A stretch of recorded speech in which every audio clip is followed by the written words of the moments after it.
اسے یقین دلایا ہوں کہ یہ 50,000 سوڈانی شیر صلیبیوں کے پرخشے اڑا دیں گے۔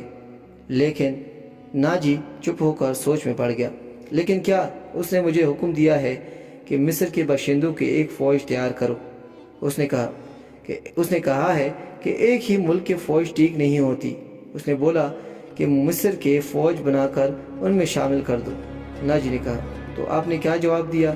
میں نے کہا کہ حکم کی تعمیل ہوگی، لیکن میں اس حکم کی تعمیل نہیں کروں گا۔ ناجی نے جواب دیا، مزاج کا کیسا ہے؟ اورش نے کہا، ضد کا پکا معلوم ہوتا ہے۔ ناجی نے کہا، آپ کے دانش اور تجربے کے آگے تو وہ کچھ بھی نہیں لگتا۔ نیا امیر مصر بن کر آیا ہے، کچھ روز یہ نشہ طاری رہے گا۔ دوسرے کمانڈر نے کہا، میں نشہ اترنے نہیں دوں گا، اسے نشے میں ہی بدمست کر کے ماروں گا۔ ناجی نے جواب دیا۔ بہت دیر تک وہ سلطان کے خلاف باتیں کرتے رہیں اور اس مسئلے پر غور کرتے رہیں۔ اگر سلطان نے ناجی کے بےتاج بادشاہی کے لیے خطرہ پیدا کر دیا تو وہ کیا کریں گے؟ ادھر سلطان اپنے نائبین کو سامنے بٹھائے یہ بات ذہن نشین کرا رہا تھا کہ وہ یہاں حکومت کرنے نہیں آیا اور نہ ہی کسی کو حکومت کرنے دے گا۔ اس نے انہیں کہا اس کو جنگی طاقت کی ضرورت ہے، اور اس نے یہ بھی کہا کہ اس کو یہاں کا فوجی ڈھانچہ بالکل پسند نہیں آیا۔ 50,000 باڈی گارڈ سوڈانی ہے، ہمیں ملک کے ہر باشندے کو یہ حق دینا چاہیے کہ وہ ہماری فوج میں سے آئے، اپنے جوہر دکھائیں اور مال غنیمت میں سے اپنا حصہ وصول کریں۔ یہاں کے عوام کا معیار زندگی اسی طرح بلند ہو سکتا ہے۔ میں نے ناجی کو کہہ دیا ہے کہ وہ عام بھرتی شروع کر دیں۔ کیا آپ کو یقین ہے کہ وہ آپ کے حکم کی تعمیل کرے گا؟ ایک ناظم نے اسے پوچھا۔ کیا وہ حکم کی تعمیل سے گریز کرے گا؟ وہ حکم کی تعمیل سے گریز کر سکتا ہے، وہ حکم کی تعمیل نہیں اپنی منواتا ہے۔ فوجی امور اس کی سپرد ہے، ناظم نے جواب دیا۔ سلطان ایوبی خاموش ہوا، جیسے اس پر کچھ اثر ہوا ہی نہیں ہو۔ اس نے سب کو رخصت کر دیا اور صرف علی بن سفیان کو اپنے ساتھ رکھا۔ علی بن سفیان جاسوس اور جوابی جاسوسی کا ماہر تھا۔ اسے سلطان بغداد سے اپنے ساتھ لایا تھا۔ وہ دیر مرادی تھا، اداکاری، چرب زبانی، بیس بدلنے کا ماہر تھا۔ اس نے جنگوں میں جاسوسی کی بھی اور جاسوسوں کو پکڑا بھی تھا۔ اس کا اپنا ایک گروہ تھا جو آسمان سے تاری بھی توڑ لا سکتا تھا۔ سلطان کو جاسوسی کی اہمیت سے واقفیت تھی۔ فنی مہارت کے علاوہ علی بن سفیان میں وہی جذبہ تھا جو سلطان صلاح الدین ایوبی میں تھا۔ تم نے سنا علی، یہ لوگ کہتے ہیں کہ ناجی کسی سے حکم نہیں لیتا، اپنی منواتا ہے۔ سلطان صلاح الدین نے کہا، ہاں میں نے سن لیا۔ اگر میں چہرے پہچاننے میں غلطی نہیں کرتا تو میرے رائے میں باڈی گارڈز کا یہ کمانڈر جس کا نام ناجی ہے ناپاک ذہنیت کا مالک ہے، اور اس کے مطابق میں پہلے سے ہی کچھ جانتا ہوں۔ یہ فوج جو ہمارے خزانے سے تنخواہ لے رہی ہے دراصل ناجی کی ذاتی فوج ہے۔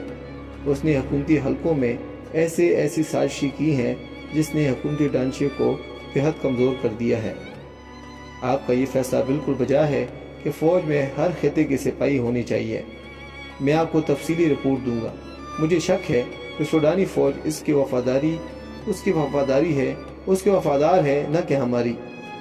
آپ کو اس فوج کی تربیت اور تنظیم بدلنی پڑے گی یا ناجی کو سبکدوش کرنا پڑے گا، علی بن سفیان نے کہا۔ میں اپنی ہی صفوں میں اپنے دشمن پیدا نہیں کرنا چاہتا۔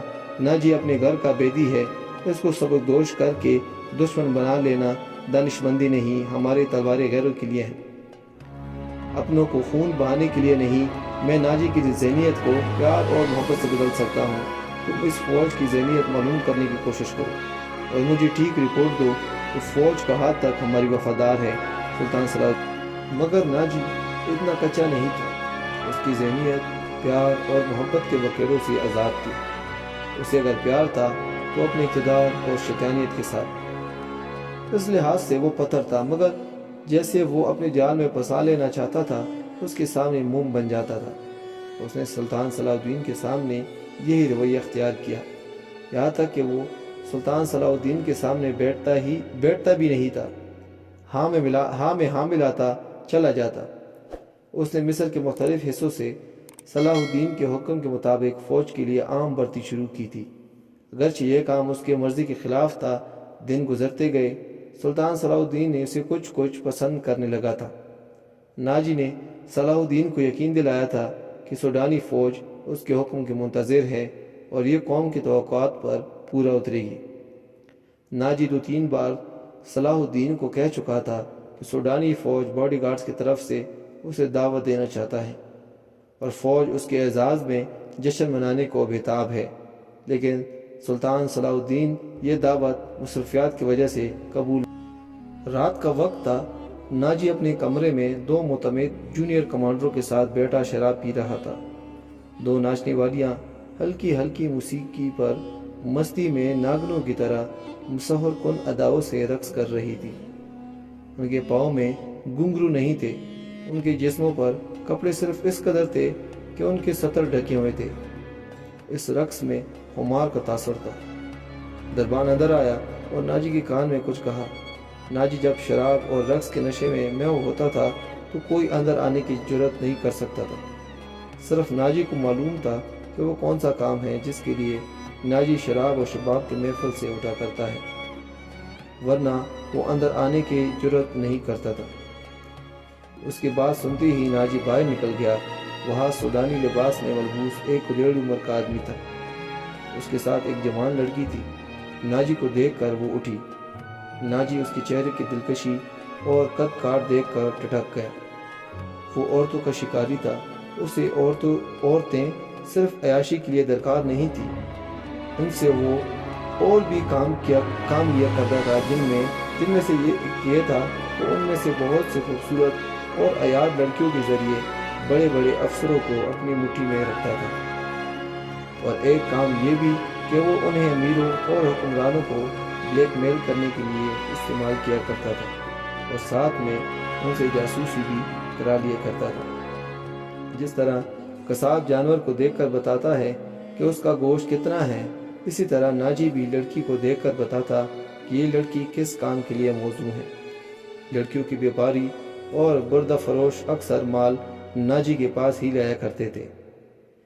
یہ آدمی بھی ایسی ہی بیوپاریوں میں سے ہی لگتا تھا۔ لڑکی کے متعلق اس نے بتایا کہ لڑکی تجربہ کار ہے، ناچ بھی سکتی ہے اور پتھر کو زبان کی میٹھی پن کی وجہ سے پانی میں تبدیل بھی کر سکتی ہے۔ ناجی نے اس کا تفصیلی انٹرویو لیا۔ وہ اس فن کا ماہر تھا۔ اس نے رائے قائم کی جس کام کے لیے وہ اس لڑکی کو تیار کر رہا تھا۔ تھوڑی سی ٹریننگ کے بعد یہ لڑکی اس کام کے لیے موزوں ہو گئی۔ بیوپاری قیمت وصول کر کے چلا گیا۔ ناجی اس لڑکی کو اپنے کمرے میں لے کر چلا گیا، جہاں اس کے ساتھی رقص اور شراب سے دل بہلا رہے تھے۔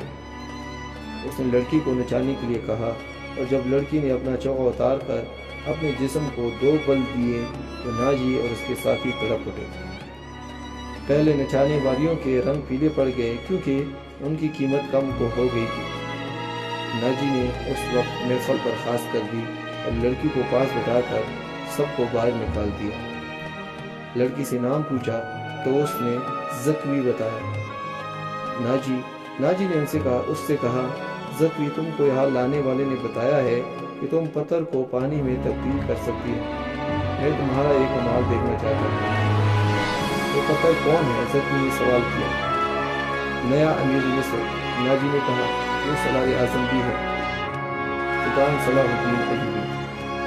زکوی نے پوچھا، ہاں اگر تم اس کو پانی میں تبدیل کر دو تو میں اس کے وزن جتنا سونا تمہارے قدموں میں رکھ دوں گا۔ وہ شراب تو پیتا ہوگا؟ زکوی نے پوچھا۔ نہیں، شراب، ناچ گانا، تفریح سے وہ اتنی ہی نفرت کرتا ہے جتنی ایک مسلمان خنزیر سے کرتا ہے، ناجی نے کہا۔ دوستو، اگر آپ ہمارے چینل پر نئے ہیں اور ایسی موٹیویشنل اور سبق آموز ویڈیوز دیکھنا چاہتے ہیں تو ہمارے چینل کو سبسکرائب کریں اور بیل آئکن پر کلک کریں تاکہ ہماری ہر نئے آنے والی ویڈیو آپ کو بلا تاخیر ملتے رہیں۔